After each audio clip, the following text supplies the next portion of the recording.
So we're thinking now about the influence one religion can have on a culture that is completely different from it. And I think in this regard, the difference between American culture and Buddhist values is quite extreme. We may well understand that the founding fathers were Protestants, Protestant Christians, and much of the individualism and things we value about American culture come from that tradition. So it seems inevitable there will be conflicts between that culture and the Buddhist cultures coming from Asia. Likewise, however, you can ask a similar question about Christians in China or Korea, where they are fastest growing religion in China and comprise about 30% of the Korean population. So there we can see Christianity is quite at odds with Confucian or Buddhist thinking of those cultures, and yet it has made its way in, although with many changes. So we can see these changes are natural. Even Christianity has spread historically from Greece to Rome with changes. Protestant Christianity brings another whole set of issues to the Christian tradition as Christianity seeps up into the north of Europe in Germany and Scandinavia and the like. Uh, so when we ask these questions, we can see the materialism, perhaps, of American culture conflicting with the anti-materialism of Buddhism.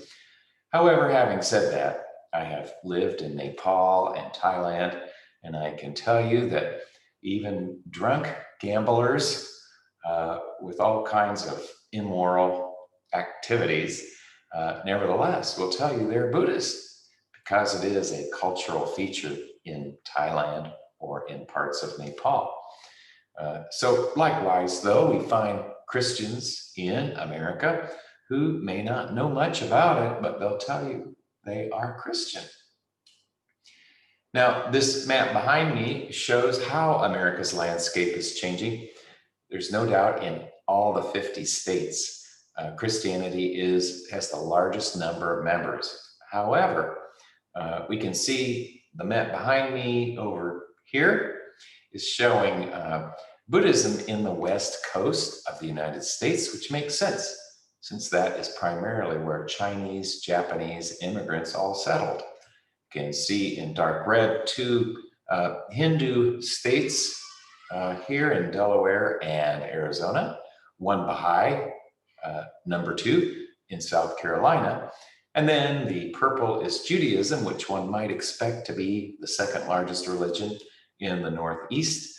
And Islam, of course, seems to be the largest of the religions as a number two religion. However, Buddhism clearly has made its inroad in the West Coast. So, like the whole planet, the religious scene is changing in the United States, and Buddhism, according to the Buddha himself, is flexible and meant to prescribe a remedy for what ails you in particular. It's not a one size fits all religion. So the Buddha, I believe, would say most certainly, if there's something you like about Buddhism, accept it. And if there are things like celibacy or prohibition of drinking alcohol that you don't like, certainly you're not obliged to follow that.